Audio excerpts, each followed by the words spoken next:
तो जाहिर सी बात है बीजेपी कटाक्ष करती नजर आएगी और यही गूंज जो है विधानसभा के अंदर भी नजर आएगी जब सदन की पटल पर विधेयक रखे जाएंगे। सतीश पुनिया को आप सुन रहे थे, अभी और भी नेता यहां पर आते रहेंगे, विपक्ष से जुड़े नुमाइंदे यहां पर पहुंचेंगे, सरकार को घेरेंगे। जाहिर सी बात है रणनीति यहां पर बनाई गई। विधायक दल की बैठक पहले भी हुई थी और इसीलिए तमाम ऐसे मुद्दे चुन लिए गए थे जिस पर सरकार को घेरने की बात कही गई थी।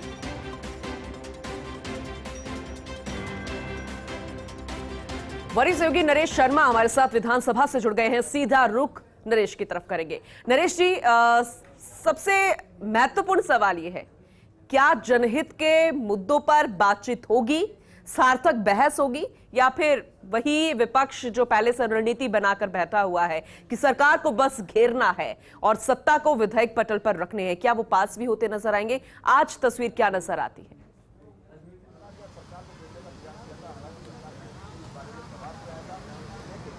देखिए पूनम, विपक्ष की जिम्मेदारी है कि जो कई प्रमुख मुद्दे हैं, चाहे वो जनता से जुड़े हो चाहे राजनीतिक मुद्दे हों, उनको लेके सदन एक ऐसा मंच होता है, एक ऐसा मौका होता है जिसमें सरकार से सवाल किए जाते हैं, मुद्दे उठाए जाते हैं, सरकार को घेरने की कोशिश की जाती है। कल कानून व्यवस्था को लेकर जिस तरह से विपक्ष ने पूरा मुद्दा उठाया था और राजस्थान में हुई विभिन्न घटनाओं का जिक्र किया था और सरकार से जवाब मांगा था, हालांकि सरकार की तरफ से जवाब तो संतोषजनक नहीं आया सदन के अंदर, लेकिन उम्मीद ये की जा रही है कि आज भी जिस तरह से पहले प्रश्नकाल है वो कम से कम शांतिपूर्ण हो, क्योंकि कल हमने देखा था कि प्रश्नकाल है वो आधे समय ठीक से हो पाया था, उसके बाद विपक्ष ने वॉकआउट कर दिया था। उसके बाद शून्यकाल में भी जब कानून व्यवस्था को लेकर मामले उठे थे तब भी विपक्ष ने हंगामा किया था और कई बार नोक-झोंक भी हमें देखने को मिली थी। चूँकि पूनम देखिए, ये सदन जो है एक से कह सकते हैं आखिरी सत्र है इस विधानसभा का, उसके बाद चुनाव होने वाले हैं। ऐसे में विपक्ष की कोशिश रहेगी कि जो अलग अलग दिन पे अलग अलग मुद्दों पर सरकार को घेरा जाए। आज भी स्थगन प्रस्ताव के माध्यम से सरकार को घेरने की कोशिश की जाएगी, अलग अलग मुद्दे उठाए जाएंगे। अब देखना ये होगा लेकिन उसमें कि जो स्पीकर है वो किन किन मुद्दों पर सहमति देते हैं, क्या बोलने का मौका देते हैं या नहीं देते, सदन में क्या किसी विषय पर चर्चा होती है या नहीं होती है। कल चूँकि जो विधेयक उन्हीं पे चर्चा हुई थी, किसी विषय पर विस्तृत चर्चा नहीं हो पाई थी, सिर्फ कानून व्यवस्था को लेकर 2-2 मिनट बोलने का मौका मिला था। ऐसे में अभी ये व्यवस्था नहीं हो पाई है कि क्या किसी प्रमुख मुद्दे पर, चाहे कानून व्यवस्था का हो, युवाओं का हो, पेपर लीक हो, किसानों से जुड़ा हो, तो इन मुद्दों पे क्या सदन में विस्तृत चर्चा हो पाती है या नहीं हो पाती। आज बीएससी की मीटिंग भी होगी, उस बीएससी की मीटिंग में आगे के दिनों में विधानसभा में क्या क्या कार्रवाई होगी वो तय किया जाएगा। लेकिन आज प्रश्नकाल है वो काफ़ी महत्वपूर्ण है। आज यूडीएस से जुड़े जो सवाल है वो आएंगे, मुख्यमंत्री अशोक गहलोत से के पास जो विभाग है उनसे जुड़े सवाल आज सदन में आएंगे। इसके अलावा खेल विभाग से जुड़े सवाल भी रहेंगे। शून्यकाल में महत्वपूर्ण मुद्दे होंगे, लेकिन इसके साथ अगर हम बात करें तो आज जो विधेयक है उन पर भी चर्चा होगी।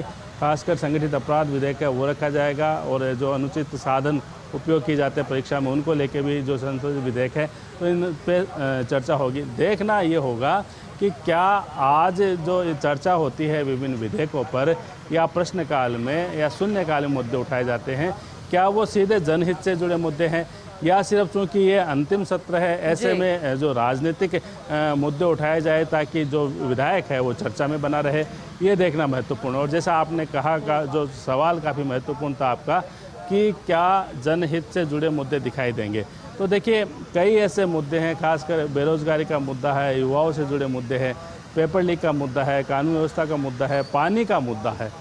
पानी को लेकर जिस तरह से लगातार चर्चा हुई, कल जेजेएम का मामला सदन में उठा था कि किस तरह से काम नहीं होता। अभिनेश महर्षि रतनगढ़ से आते हैं, उन्होंने मुद्दा उठाया था कि 2 साल पहले जो ट्यूबवेल सैंक्शन किए थे वो ट्यूबवेल नहीं बन पाए, खुद जलदाय मंत्री ने माना था कि हाँ उसमें देरी हुई है। तो ये वो मुद्दे हैं जो सीधे जनता से जुड़े हुए हैं। सड़कों का मुद्दा है, किसानों का मुद्दा है, तो ये वो मुद्दे हैं जिसमें देखना होगा कि क्या सदन में कोई गंभीर चर्चा हो पाती है या फिर जो विपक्ष है वो चर्चा के बहाने या मुद्दे उठाने के बहाने हंगामा करेगा। ये तो तय है कि आज भी जब शून्यकाल होगा तो किसी न किसी मुद्दे पर सरकार को घेरने के बहाने विपक्ष का आज भी हंगामा रहेगा, आज भी वेल में नारेबाजी जरूर हमें देखने को मिलेगी। और साथ में एक जो फसल बीमा का जो मुद्दा है वो भी कई जो विधायक है उन्होंने कल भी जो मंत्री से अनौपचारिक चर्चा की थी और इसके बारे में जो है वो मांग की थी। अब देखना ये है कि क्या इसको लेके कोई सरकार की तरफ से जवाब आ पाता है क्या। लेकिन आज जो इसके अलावा जो विभिन्न जो कमेटियां हैं उनकी रिपोर्ट भी सदन में रखी जाएगी।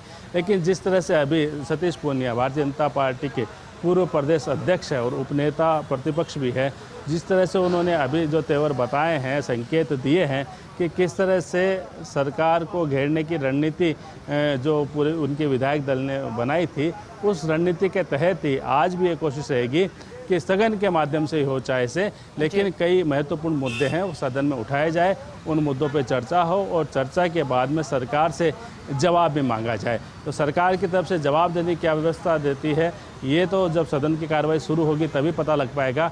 लेकिन हाँ, ये ज़रूर है कि चूँकि जैसे मैं पहले भी आपको बताया है, फिर मैं रिपीट कर रहा हूँ कि अंतिम सत्र है, ऐसे में विपक्ष कोई कोर कसर नहीं छोड़ेगा कि सरकार को चाहे छोटे मुद्दे हो उन पे घेरा जाए। और जिस तरह से कल तलखी देखने को मिली थी हमें संयम लोढ़ा, राजेंद्र राठौड़, वासुदेव देवनानी, इनमें स्पीकर और राजेंद्र राठौड़ में, तो अब ये भी कम से कम उम्मीद लगाई जा सकती है कि अब जब अंतिम सत्र चल रहा है तो कम से कम जनहित से जो मुद्दे हैं उनको लेकर सार्थक चर्चा हो। और जो सिर्फ बहस तक है, जैसे राज्यपाल ने भी अपने अभिभाषण में आपने कहा था जब वो कार्यक्रम हुआ था कि कई जो विधायक है वो ऐसे हैं जो सिर्फ झूठी वाहवाही लेने के लिए ही जो हंगामा करते हैं, बहस करते हैं। तो ऐसे में सार्थक बहस हो, इसका भी इंतजार है, क्योंकि कल जो पूरा दिन हमने देखा था उसमें हमें सार्थक बहस नजर नहीं आई थी पूरे दिन में। तो आज देखना होगा कि क्या उम्मीद की जा सकती है कि सार्थक बहस होती हुई नजर आएगी। जनहित के मुद्दे हैं, गूंज तो होगी, लेकिन किस तरीके से होगी इस पर नजर हर किसी की होगी। बहुत बहुत शुक्रिया नरेश जी इस अपडेट के लिए।